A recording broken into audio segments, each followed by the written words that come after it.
Well, the program's still here this morning on ITV. I told you that we're going to be looking at ahead of the 2023 elections in the country.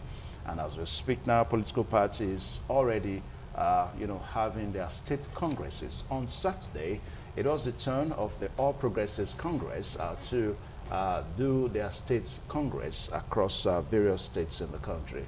And that same Saturday, we understand that some states have their congress, for the People's Democratic Party. One thing that stands clear is the parallel nature of the states' congresses that we had. For some political analysts, they begin to say that it is not all well for political parties in the country, most especially as we glide towards the 2023 presidential election. And of course, just this morning, we read on one of the dailies that the All Progressives Congress may opt for a consensus candidate come 2023. And we understand that the Vice President, Professor Yemi Osinbajo, is so much in that direction. That's the way the paper puts it. Well, to look at all this morning and see some other issues related to what we're going to be talking about here this morning, we are so privileged to have Dr. Lugard Sado, who is a sociologist, anthropologist with the Department of Sociology and Anthropology, University of Benin, here in Edo State. So you're welcome to this program this morning on RTV. Thank you very much, Mr. Dr. Evans. Lugard Sado is a public affairs analyst and also a political analyst too. We have a medical expert, if you like, a pharmacist with us this morning, pharmacist Uyi Oriahi, who is also a public and political analyst. But these guys are not politicians. I'm not saying they are posted anywhere that they are vying for any positions. But I know that when it comes to political issues, they always like to bear their mind. Pharmacists, you're welcome to this program this morning.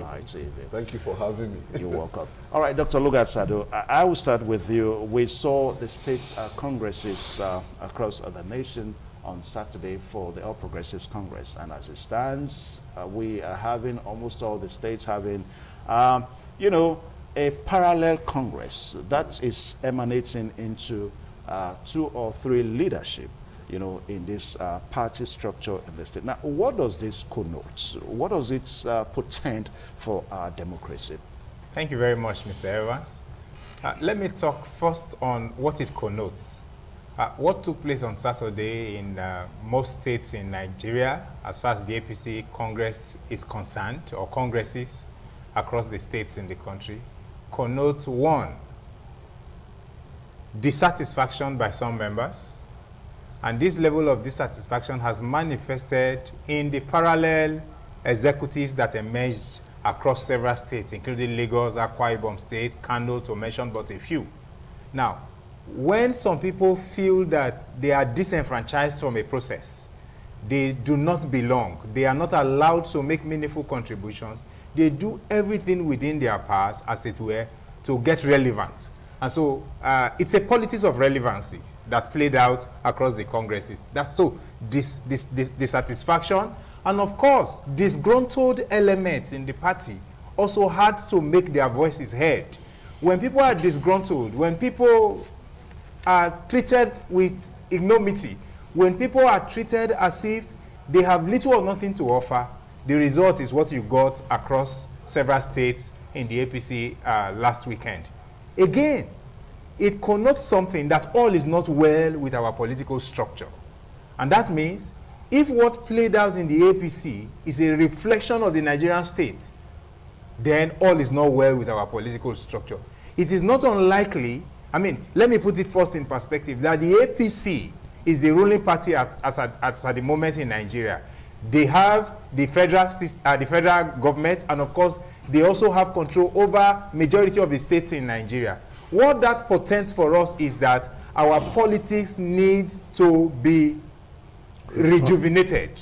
In fact, the way we play politics in Nigeria is a free-for-all, and it is survival of the fittest. That is not politics. And so what played out in politics, as far as the APC congresses are concerned across the country, is that all is not well with our political structure. And those who are leading us, who are piloting the affairs of the nation at the moment, needs to learn more about politics and politicking. And that leads me to the idea of internal democracy, which we have always talked about, that unless the democracy inside the party is strengthened, the democracy outside the party will not be anything to write home about. So what just played out in the APC, which is definitely not peculiar to the APC, we can find this reflection in the past across several other political parties in Nigeria. But as it stands now, we are referring to the APC.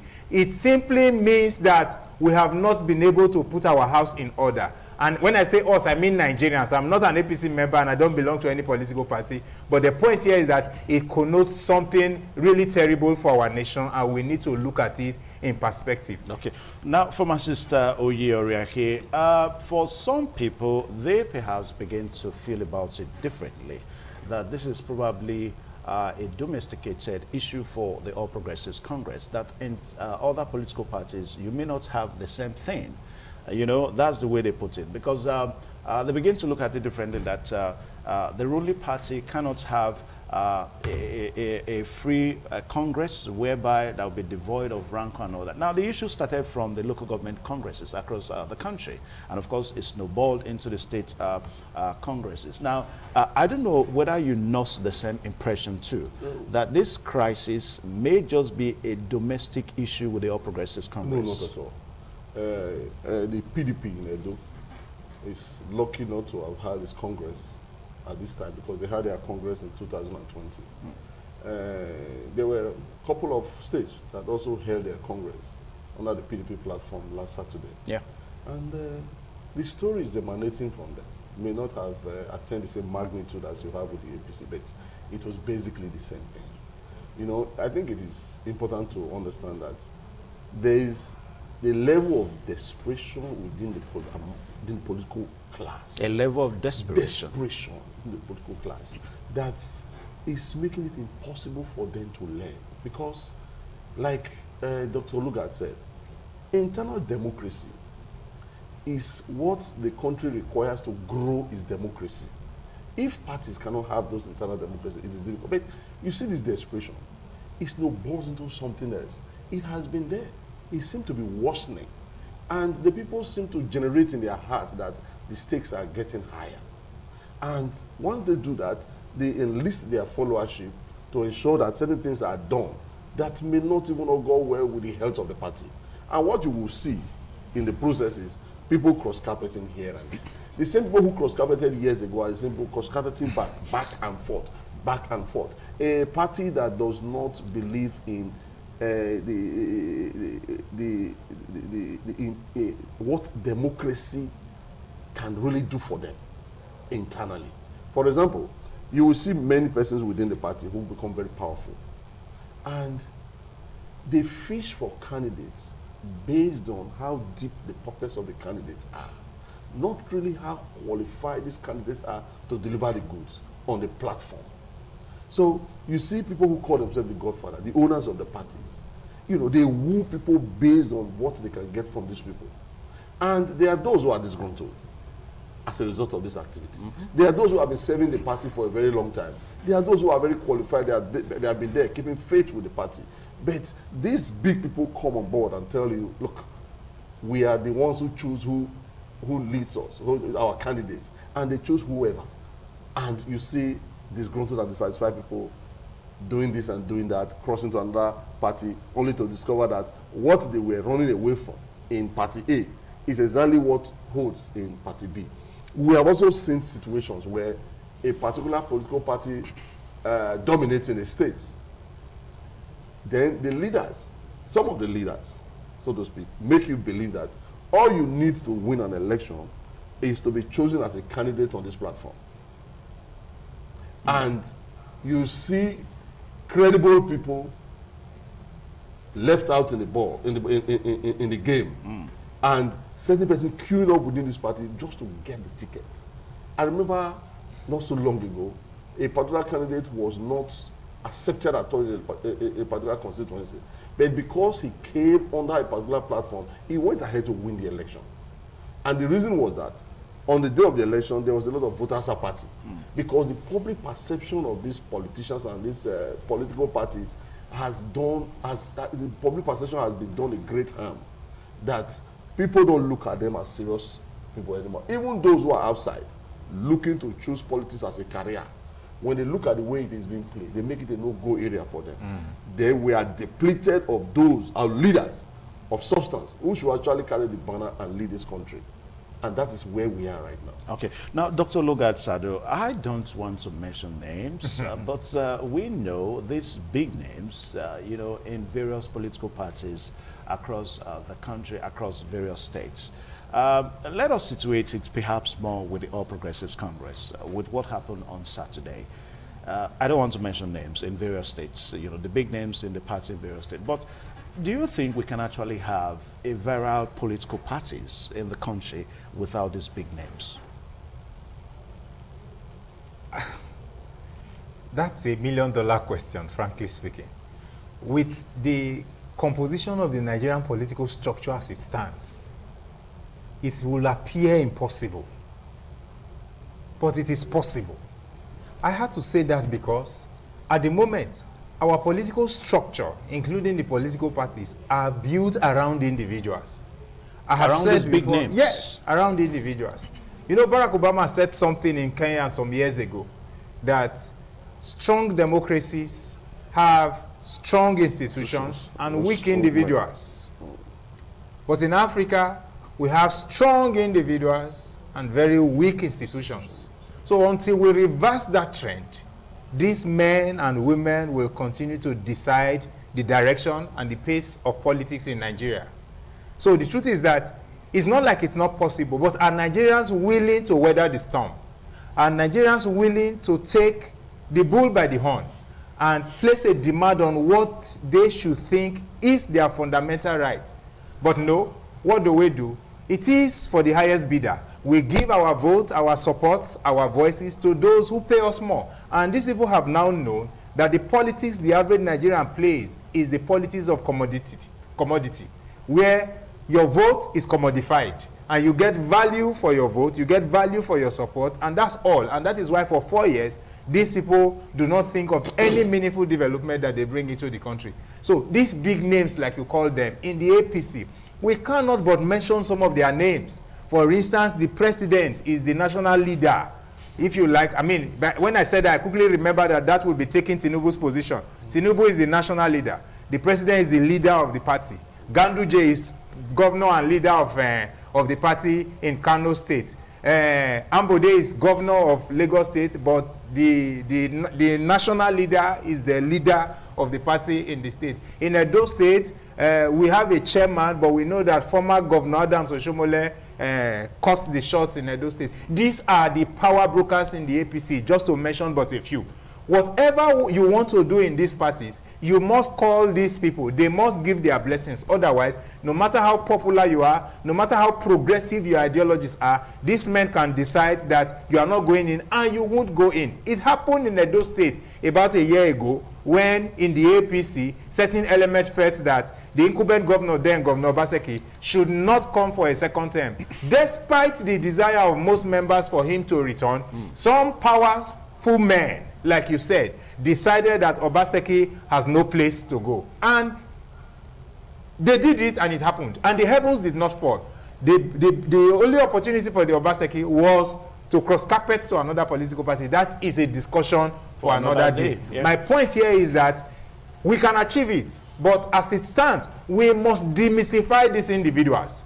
The Nigerian politicians, especially in this case, the APC politicians, the party members in APC must build an APC that is strong, that is formidable, with strong structures and processes and institutions, devoid of any individual element or any human structure.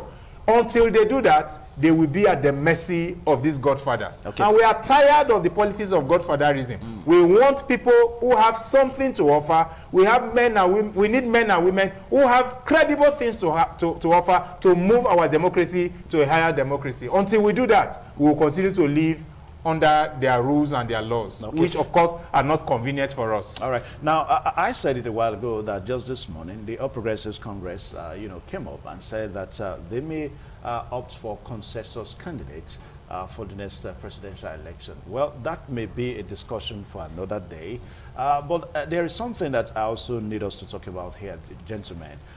Because the opposition party, the People's Democratic Party, seems to be taking a swap, taking advantage of the situation. I read what Kola Ologbodio, talked about yesterday, that with what is going on in the APC, suggests the disunity in the country. That for a political party who leads the government that cannot show an ordinary Congress, it shows that there's no unity in the country. Now, let us look at it inward, because whether we like it or not, it is the state Congress that gives rise to the convention. And of course, at the convention, the candidates, they emanate. If we have a wrong state Congress, eventually we're going to have a wrong convention. If we have a wrong convention, we're going to have wrong candidates. And voters, the electorate, cannot help it but to choose between a devil and a demon. Yeah. Yes. So let us put all this in light, along with the general scenario, even in the People's Democratic Party. How can we begin to have a good state congress, a state congress that will be acceptable by all, so that at the end of the day, we have good convention, we have good candidates, in the political parties? You see, in 1999, yeah, in the advent of this new dispensation, if you recall, we had some legislators who, when compared with the crop of legislators we have today, were more independent-minded. You remember Obasanjo's regime was fraught with collisions between the executive and the... Not necessarily because the legislators wanted to be stubborn, but because they wanted to also check the muster that the executive was fast turning into. Now, those are the kind of legislative body that could make laws. Just recently, if you read it on papers, the House of Senate has approved that all primaries that should throw up candidates for election must be through the direct process of primaries. For all political parties in the country. Yes, candidates. Yeah. Although they haven't spoken about how Congresses chose their leaders within the party. Yeah. But I also believe that if the legislature can take a step further than that and legislate on how candidates, how candidates will emerge, party executives are chosen within the party, to make it also direct. If you can choose a candidate that will contest a national election using a direct process, why can you not also choose a candidate that will rule you internally using a direct process?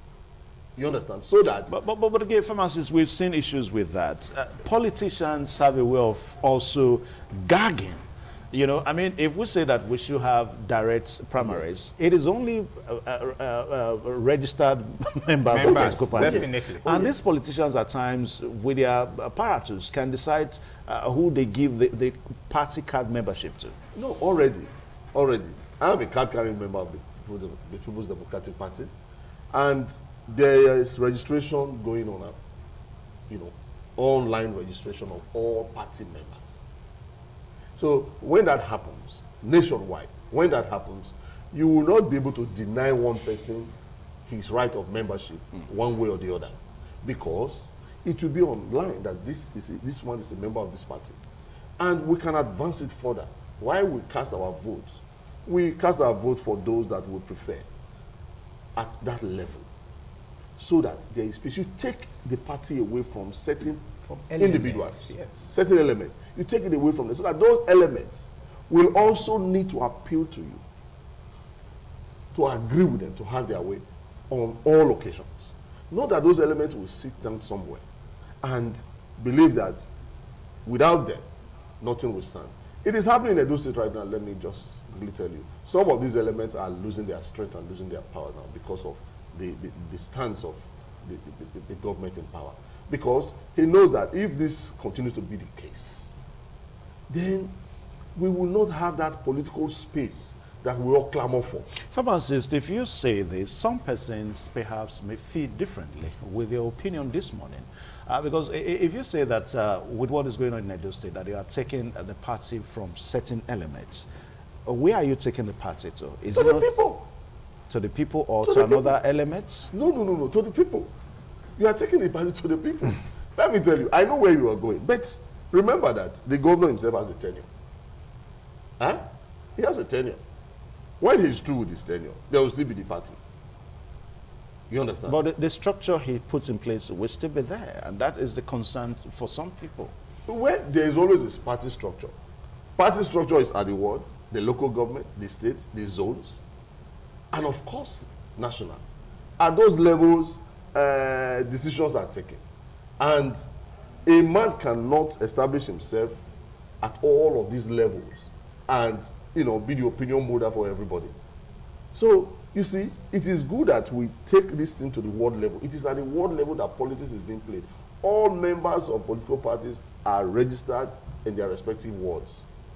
You understand? But the truth is, the desperation in our people, in our politicians, the desperation for office, desperation, and you want to ask yourself, what do they have in mind?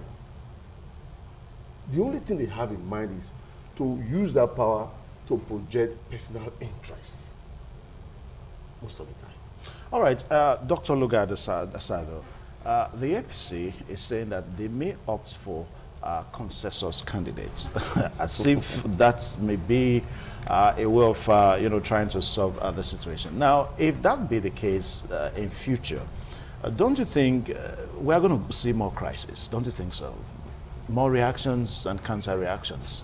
Definitely. And I mean, and I know that Nigerians are not surprised if the APC insists on a consensus candidate, because this is not the first time they have mooted that idea. It has never been. They've always told you that it is constitutional. Their constitution allows them to do that. And so if it is constitutional, why not? It only leads us back to the problem we've been trying to dissect, and that is the problem of certain powerful individuals determining the direction of the party. Once that becomes the body language of the current structure, then we can infer that this is where they are tilting to. And naturally, like we have noted, the disgruntled element, the dissatisfied element will react. The reaction may be the nature that we saw across the state congresses. You are going to have parallel candidates. In fact, there are going to be parallel conventions. And litigation. Litigations upon litigations that may dovetail into the election period and maybe after the election, which is the post-election. Whatever the case may be, I think as an outsider observing the political process, I think that the APC needs to rework itself. I think that if the APC desires to retain power, which I see them fast losing, they need to regalvanize their party and make sure that every voice is listened to. They make sure that every cry is attended to. It's not to say that it's going to be a free-for-all fight or a party for all. No. You see, in a true democracy, the majority will have their way, but the minority will have their say. Everyone has an opportunity to speak. A situation where you corner people, where you use your structure, as it were, to manipulate people and then restrict them from expressing themselves, you are going to get a disintegration of that party. It has happened before, and if it happens to the APC again, it will not be new. My point here is that the APC has a problem that is brewing. It's brewing very well. The APC should understand. Dr. Sado, just like what we said, yes. Pharmacist said a while ago, that is not really an issue with the APC. No, but we're discussing the two APC. major parties. We're discussing the APC at the moment. Look at other parties. Maybe we should just wait for the PDP to do their general congresses, and then we will come back to look at the PDP. Exactly. Yeah. But at the moment, why I'm passionate about the APC. But even on Saturday, the states that they did, some states in the West, amid some crisis. Amid some crisis, but not to the magnitude of what we saw in the APC. Somehow, it appears that the PDP had a structure to manage that crisis, and then they were able to move on. That's my point. Now, do you think we can have this whole situation resolved? Just before from pharmacists. It's going to be difficult. You know why? This is something that the stakeholders must come to the point of realizing that they have a lot to learn in this process. Our politicians seem to be bereft of historical. How do I put antecedents? Antecedents. They are bereft of historical antecedents. Because this APC we are talking about, you remember clearly how they managed to get on board. That is it. There was dissatisfaction. There were a lot of disgruntled people within the PDP structure who just moved with an aim to destabilize the PDP. And they gave APC their support, and they joined the APC The APC ascended to power. Immediately APC got to power. You know, we started saying, they started breaking into several bits, with the legislature being on one side, the executive being on one side, and what have you. And people said strange bedfellows together. But you see, the underlying thing is this. There is this desperation. People don't understand why they need power, why they aspire to positions of power. They don't understand. What they understand is now we are here now. They bring their person into the office. They do whatever they want to do without thinking of leaving a legacy. You understand? So when that bedevils our political space, this is what you get. It is not going to be easy for the APC to settle what is happening now. You remember that after the verdict that followed Akeredolu's election at the Supreme Court, there were some dissenting voices that had even cast aspersion at Buni, the Yola State governor. I mean, what is it? Is it not the Yola? Yobe State. Yobe State governor, State, yeah. being the APC national chairman, caretaker chairman at that time. Yeah. You know, people were already looking at it and said, look, this is bad. The vice president said, look, let us look at this matter very carefully so that we do not create a pitfall for ourselves leading to our Congress. You know, that matter is lying. Why some other, like Malami came out to say, there's nothing wrong with this. You understand? That one is like, people are keeping quiet about this. They will spring it up when the time comes. But I think we have to be careful. You are not in the APC, so you probably don't know what is going on there. We understand that the leadership, has said that they are closing ranks. Let's wait and, because for us to say that they may not be able to settle issues before the election. So we're just speculating. We're not saying that they won't. We're saying there's a probability, may or may not. The signs are not good. But from what we see, it is likely that they may not be able. But why saying that, we are also advising that if you put this in place, you will be able to resolve your issues and move ahead. I mean, so Dr. Reich is not by any stance taking side with them or against them. He's just saying it the way it is. All right, gentlemen. So as we wrap up now, what do you think is the way that the parties can actually go on a more final, serious note? I'll start with the pharmacist. Yeah. It hurts me that the PDP on their own have not taken a look at this scenario that is playing out so that they steady their house. It hurts me that the APC have lost out in the game of, replaying its historical antecedents. But what I believe is that the PDP has a very good chance to steady its ship right now. Being the political party, one thing about the PDP I know is this, is a party that is more stable than all other parties. If you take Edo State issue, for instance, for 12 years they were not on board, but they maintained their structure for those 12 years. That's the hallmark of a party that knows where it is going. Now, I believe that in most states where PDP have ruled in the past, they also have structures like that, where they retain their membership and they are die-hard people. So the PDP is so much in position now to take over from where APC will make all their mistakes. I believe so much that mistakes will arise eventually from the stable of the APC that PDP can take advantage of. So if APC choose to self-destruct